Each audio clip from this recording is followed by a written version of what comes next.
السلام علیکم ورحمۃ اللہ وبرکاتہ۔ الحمدللہ رب العالمین والصلاة والسلام علی رسولہ الامین وعلی آلہ وصحبہ اجمعین ومن تبعہم بإحسان الی یوم الدین۔ محترم حضرات، اسلام میں مال کی حقیقت اور سرمایہ کاری کے اصول و ضوابط، اس عنوان پر ہماری گفتگو ہو رہی ہے، اور اس سے پہلے حلقوں میں کافی تفصیل کے ساتھ یہ بات ہمارے سامنے آ چکی ہے کہ کمپنی میں شرکت یا سرمایہ کاری یہ عہد و پیمان کی بنیاد پر ہوتی ہے، اور اسلام میں سرمایہ کاری کے جو عہد و پیمان ہیں، اس کی قسمیں ہیں، ان کا تفصیل کے ساتھ ذکر کیا گیا، اور ان میں شرکت کے لیے کن باتوں کا، کن اصولوں کا ہمیں خیال رکھنا چاہیے اور کن باتوں کا جائزہ لینا چاہیے شرکت سے پہلے، یہ باتیں بھی ہمارے سامنے آ چکی ہیں۔ کمپنیوں میں شرکت یا عہد و پیمان کے اسلامی اصول و ضوابط تو ہم جان چکے ہیں، اور یہ بات ہمارے علم میں آ چکی ہے، لیکن آج جو کمپنیاں میدان عمل میں ہیں یا کام کر رہی ہیں، ان میں اکثر کمپنیاں ایسی ہیں جو ان باتوں کا خیال نہیں رکھتی۔ عقود اور عہد و پیمان میں وہ کون سی چیزیں ہیں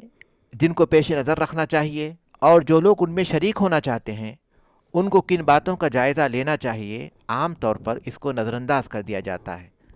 اور ایک ہی بات لوگوں کے پیش نظر ہوتی ہے کہ وہ کمپنی کس طرح فائدہ دیتی ہے، پابندی کے ساتھ دیتی یا نہیں دیتی، یا پھر اس کا کیا، اس معاملے میں اس کا کیا طریقہ کار ہے۔ ان باتوں کو پیش نظر رکھا جاتا ہے۔ عام طور پر یہ باتیں پیش نظر نہیں ہوتی کہ اس میں اصول و ضوابط جو اسلامی طور پر ہمیں بتائے گئے ہیں ان کا ہمیں خیال رکھنا چاہیے۔ تو آج جو صورتحال ہے کمپنیوں کی، اس سلسلے میں مولانا آپ کا کیا خیال ہے؟ دیکھیں، موجودہ صورتحال یقیناً اس کا تعلق، یہ کافی وسیع سوال ہے، میں اس کو تھوڑا سا محدود کرتا ہوں۔ سب سے پہلے محدود اس معنی میں کہ یہاں پر جو اسلامی ملکوں میں کمپنیاں ہیں اس کی ایک صورتحال مختلف ہے، اور جو ویسٹرن کنٹریز میں ہیں، مغربی ممالک میں ہیں، ان کی کچھ اور ہے کیفیت، اور جو ہمارے وطن عزیز ہندوستان میں ہیں اس کی کچھ اور کیفیت ہے۔ تو میں چلیے ہندوستان کی طرف آتا ہوں۔ تو ہندوستان میں اکثر تو کمپنیاں جو ہیں وہ یقیناً اس میں کسی قسم کی اسلامی شائبہ نہیں ہوتا ہے اکثر کمپنیوں کا۔ اب قریب کی بیداری میں یہ ہوا کہ بہت سے کمپنیوں نے دعویٰ کیا کہ ہماری تجارت اسلامی اصول و ضوابط کے تحت ہے، اور اس کے بعد پھر ایسے ہی کچھ عرصے کے بعد سب ناکام ثابت ہوتے گئے۔ بحیثیت ہندوستانی ہماری تو خواہش یہی ہے کہ ہندوستان میں بھی اسلامی رعایت، اسلامی قوانین کی رعایت کرنے والی کمپنیاں قائم ہوں، تاکہ مسلمانوں کو بھی ایک سرمایہ کاری کا کھل کر موقع ملے۔ تو موجودہ صورتحال میں دیکھیے، عام طور پر جیسے آپ بار بار نشاندہی کر رہے ہیں کہ قائم کرنے والوں کو، آپ عام طور پر جو نشاندہی کر رہے ہیں وہ جو لوگ پیسہ لگا رہے ہیں ان کی طرف کر رہے ہیں، لیکن جو اسلامی کمپنیاں قائم کر رہے ہیں ان میں بھی بڑی کوتاہی پائی جاتی ہے۔ وہ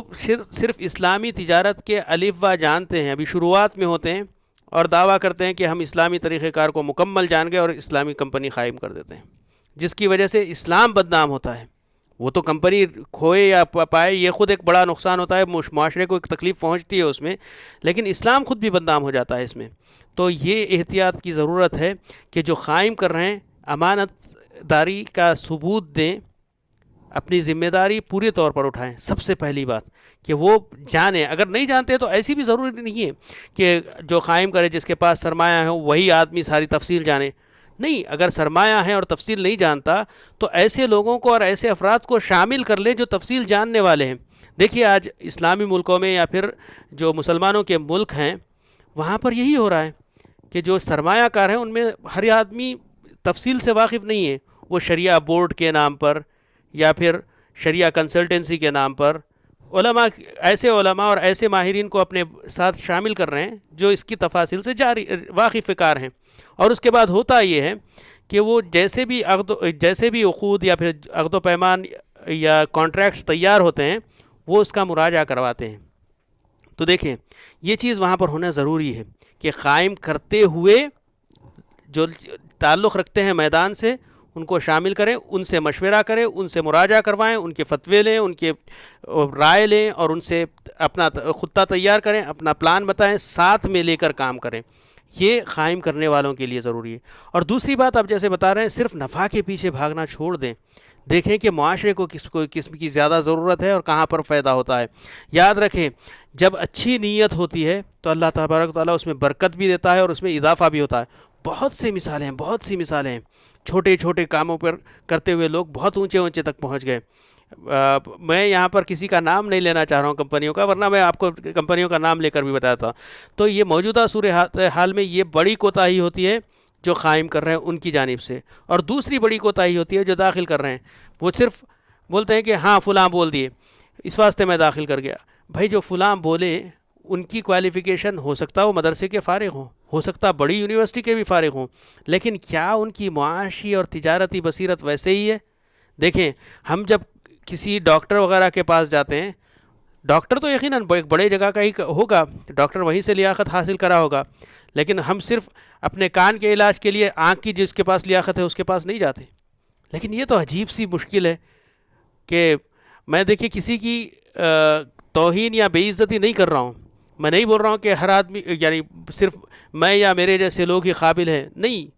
میں یہ بتا رہا ہوں کہ خود مشورہ لیتے ہوئے غور کریں کہ کس کا مشورہ لے رہے ہیں، ان کے پاس کیا لیاقت ہے، کیا قابلیت ہے. اور علماء کی طرف بھی جو لوگ کر رہے ہیں، ہم ان کے ساتھ حسن ظن کے ہی شکار ہیں. ہم کسی عالم کو کوئی تہمت نہیں لگا رہے ہیں، لیکن چاہیے کہ اگر نہیں معلوم ہے، تفصیل بہت گہرائی تک نہیں جانتے، تو جو جانتے ہیں ان کی طرف رجوع کر دیں مسئلہ. جو جانتے ہیں ان کی طرف رجوع کر دیں مسئلہ. فاسألوا اہل الذکر ان کنتم لا تعلمون. اور تخصص کا دور ہے. ہر نت نئے روز ہر نئے روز نت نئے طریقے سامنے آ رہے ہیں. اور جب شریعت نے الاصل فی المعاملات الحل والاباحہ کہہ کر دروازہ دونوں یعنی پوری طریقے سے کھول رکھا ہے، تو یقیناً لوگ بہت مختلف شکلیں لے کر آئیں گے. وہ اس کو کسوٹی پر پرکھ کر کون بولے گا؟ وہ یقیناً جس کے پاس اس کا علم ہے اس کی طرف جانا پڑے گا. اسی لیے دیکھیے میں بتایا کہ شریعہ بورڈ کا مطلب ہوتا ہے ایک فرد نہیں، ایک سے زائد عالم بیٹھتے ہیں، اجتماعی فیصلہ ہو رہا ہے. وجہ وہی ہے کہ تخصص کا مسئلہ ہو گیا. اب ہمارے پاس ہو جاتا یہ کہ ہندوستان میں صرف فلاں ایک عالم بول دیے، فلاں انہوں بول دیے، فلاں انہوں بول دیے. اور یاد رکھیے، میں علماء پر شک نہیں کر رہا ہوں، اور اس میں اکثر بلکہ میں کہہ سکتا ہوں 99% جو لوگ بولتے ہیں فلاں بول دیے، وہ ان کو ہی چنتے ہیں جن کے پاس ان کو ان کے مرضی کا فتویٰ ملا ہو. جو لوگ ان کے مرضی کے خلاف بات بولیں ان کو چھوڑ دیتے ہیں. تو یہ بھی ایک غلطی ہو رہی ہے. تو موجودہ صورتحال سرمایہ کاری میں افسوس کے ساتھ یہی ہو رہی ہے کہ نہ قائم کرنے والے لائق رہ رہے ہیں پوری طریقے سے، نہ مشورہ لینے والے قائم یعنی جو اس سرمایہ کاری کر رہے ہیں، انویسٹ کر رہے ہیں عوام کی شکل میں، نہ وہ اپنا کام پوری طریقے سے کر رہے ہیں، اور نہ جو فتوے دے رہے ہیں اکثریت نہ ذمہ داری سے وہ دے رہی ہے. اور جو امانت داری اور ذمہ داری سے منع کر رہے ہیں ان کو عوام چھوڑ رہی ہے، ان کا تذکرہ تک نہیں ملتا ہے. تو یہ ساری پریشانیاں ہیں موجودہ صورتحال میں. اللہ عالم آپ کے مشاہدے میں اور آپ کے تجربے میں کوئی اور باتیں رہی تو اس کا بھی اضافہ کریں. جی ہاں، واقعتاً یہ موجودہ جو صورتحال ہے کمپنیوں کی بہت افسوسناک ہے. جیسا کہ مولانا نے ذکر کیا اس بات کا کہ آج بیشتر کمپنیاں ایسی ہیں جو اپنے معاملات میں اسلامی اصول و ضوابط کا خیال نہیں رکھتی. بڑی تعداد میں ایسی کمپنیاں ہیں جو دنیا کے مختلف ملکوں میں پائی جاتی ہیں جو اسلامی باتوں کا خیال نہیں رکھتی اور غیر اسلامی طریقوں سے ان کمپنیوں کے نظام کو چلاتی ہیں. دوسری وہ کمپنیاں ہیں جو دعویٰ تو کرتی ہیں کہ اسلامی طور طریقے یا اسلامی اصول و ضوابط کے مطابق وہ کام کر رہی ہیں، لیکن حقیقت میں وہ ان باتوں کا خیال نہیں رکھتی. لیکن افسوس کی بات ہے کہ مسلمانوں کا ایک بڑا طبقہ جہاں بھی اسلام کا نام آ جاتا ہے، چاہے عمل کیسا بھی کیوں نہ ہو، اس کی بغیر تحقیق کے محض اسلام کے نام سے متاثر ہو کر فوراً اس کے پیچھے دوڑ پڑتا ہے اور تحقیق کرنے کی وہ کوئی کوشش نہیں کرتا، تحقیق کرنے کی زحمت تک گوارا نہیں کرتا، جس کی وجہ سے وہ غیر اسلامی طور طریقے کو بڑھاوا دیتا ہے اور وہ اللہ تبارک تعالیٰ کی نافرمانی اور اللہ تبارک تعالیٰ کے بتائے ہوئے طریقے کے خلاف کام کرنے والوں کا تعاون کرنے لگتا ہے. اور اسی طرح ان میں اور ان لوگوں میں جو غیر اسلامی طریقے سے صاف طور پر کام کرتے ہیں کوئی خاص فرق نہیں رہتا. بلکہ وہ کمپنیاں جو غیر اسلامی طریقے سے کام کرتی ہیں، مسلمان عام طور پر ان سے اپنے آپ کو محفوظ کر لیتا ہے، لیکن یہ کمپنیاں اس کے لیے زیادہ خطرناک ہیں جو اسلام کے نام پر غیر اسلامی طور طریقے کو رواج دیتے ہیں، اور ایک بالکل عام صحیح، مسلمان اس کی وجہ سے دھوکہ کھا جاتا ہے اور بالکل پھر ان صحیح، کمپنیوں میں شریک ہوتا ہے۔ اور پھر تیسری قسم کی کمپنیاں ایسی ہیں جو اگرچہ کہ بعض باتوں میں خیال رکھتی ہیں لیکن پھر بھی شک و شبہ سے بالاتر نہیں ہیں، شک و شبہ سے بالاتر نہیں ہے۔ کوئی بہت سی ایسی باتیں ہیں جن کی واضح نہیں ہوتی اور وہ ان کو چھپانا چاہتی ہیں، کیونکہ جب واضح ہو جائیں گی تو ہو سکتا ان کا حلال یا حرام ہونا واضح ہو جائے گا، یا پھر کم سے کم حرام ہونا ان کا واضح ہو جائے گا، تو اس وجہ سے وہ اپنی باتوں کو چھپاتی ہیں۔ تو ایک مسلمان کو چاہیے کہ وہ تحقیق کرے، کیونکہ شک و شبہ کے پیچھے پڑنا بھی اس کے لیے جائز نہیں، کیونکہ فمن اتقى الشبہات فقد استبرأ لدینہ وعرضہ، جو شبہات سے بچ جاتا ہے وہ اپنے دین اور اپنی عزت کو محفوظ کر لیتا ہے۔ تو ہمارے دین اور ہماری عزت کی حفاظت کا جو بنیادی تقاضا ہے وہ یہ کہ ہم اس طرح کی چیزوں سے بھی دور رہیں جن کے بارے میں یہ کہا جائے کہ انہیں شبہ پایا جاتا ہے۔ بعض لوگ جب دیکھتے ہیں کہ شبہ پایا جاتا ہے تو پھر جرأت کرنے لگتے ہیں اس میں شریک ہو جائیں، تو یہ حرام ہے۔ جہاں شبہ ہے آدمی کو اس سے بھی دور رہنا ہے، جیسے وہ صاف طور پر حرام سے دور رہتا ہے اسی طرح شبہ سے بھی اسے دور رہنا ہے۔ یہ صورتحال ہے کمپنی کی، لیکن اس کا مطلب یہ نہیں کہ اسلامی اصول و ضوابط کے مطابق یہ کام نہیں ہو سکتا، بلکہ یہ ہو سکتا ہے۔ اور جن لوگوں کے پاس سرمایہ ہے، جو محنت و مشقت کر سکتے ہیں، ان کو چاہیے کہ وہ آگے آئیں اور اس ضرورت کو پورا کریں اور ثابت کریں کہ واقعی ان اصولوں کی بنیاد پر ہم کام کر سکتے ہیں، بلکہ ایک اچھا نمونہ قائم کر سکتے ہیں۔ آج معاشرے کو اس کی ضرورت ہے، لہٰذا جو لوگ یہ کام کر سکتے ہیں ان کو اس کی کوشش کرنی چاہیے، محنت کرنی چاہیے، مشقت کرنی چاہیے، کیونکہ عام طور پر لوگ محنت سے جی چراتے ہیں اور چاہتے ہیں کہ بس کسی بھی طرح ان کا مال کہیں، اپنے مال کے ذریعے وہ کہیں شریک ہو جائیں اور مہینہ مہینہ ان کو فائدہ آتا رہے۔ تو اسلام لوگوں کو محنت کرنے، مشقت کرنے اور پھر کوشش کرنے کی دعوت دیتا ہے، اور اس کی انسان کو کوشش کرنا چاہیے۔ تو وہ لوگ جو اس طرح کی کوئی کمپنی کا ارادہ رکھتے ہیں یقیناً وہ قابل مبارکباد ہیں، ان کو چاہیے کہ وہ آگے آئیں اور بنیادی طور پر یا تو وہ خود وہ علم حاصل کر لیں جن کے بنیاد پر انہیں اس طرح کی کمپنیاں چلانا چاہیے، کیونکہ عمر بن خطاب رضی اللہ تعالیٰ عنہ کے بارے میں آتا ہے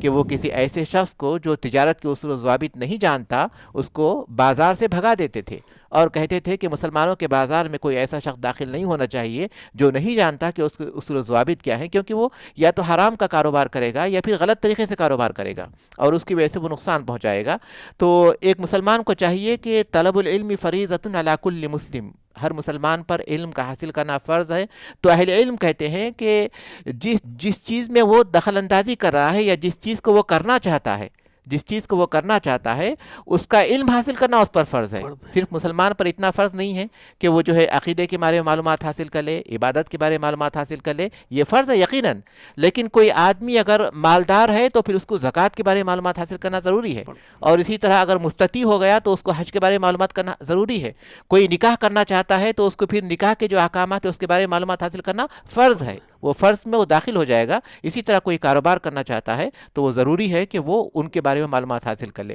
اور اگر معلومات حاصل نہیں کر سکتا، وہ علم حاصل نہیں کر سکتا، تو جیسا کہ مولانا نے اس بات کا ذکر کیا کہ وہ ان لوگوں کو قابل اعتماد ان لوگوں سے مدد حاصل کرے جو اس کے بارے میں معلومات رکھتے ہیں، ان کی مدد حاصل کرے اور یہ جان لے کہ یہ جو طور طریقہ کار ہے، جس طریقے سے وہ کمپنی ڈالنا چاہتا ہے، کیا وہ اسلامی اصول و ضوابط کے مطابق ہیں یا نہیں ہیں۔ پہلی بات تو یہ کہ ان کے ہدایات، ان کی رہنمائی کی روشنی میں وہ اپنے اصول و ضوابط طے کرے۔ اس کے بعد جب آگے جب بھی بڑھتا جائے تو بنیادی طور پر ان کے سامنے رکھے کہ یہ اصول و ضوابط ہے جس کی بنیاد پر کمپنی چل رہی ہے، تاکہ وہ اس کمپنی کو قائم کر سکے۔ تو یقیناً یہ ایک ضرورت ہے، آج خاص طور پر اس کی بہت سخت ضرورت ہے، اور یہ ضرورت پورا کرنے کے لیے چاہیے کہ کچھ لوگ آگے آئیں اور باقاعدہ اسلامی اصول و ضوابط کے مطابق کام کرتے ہوئے ثابت کریں کہ واقعی اس طرح کی کمپنیاں قائم ہو سکتی ہیں، اور یہ کمپنی ہے جس کو کہا جا سکتا ہے کہ واقعی یہ اسلامی کمپنی ہے۔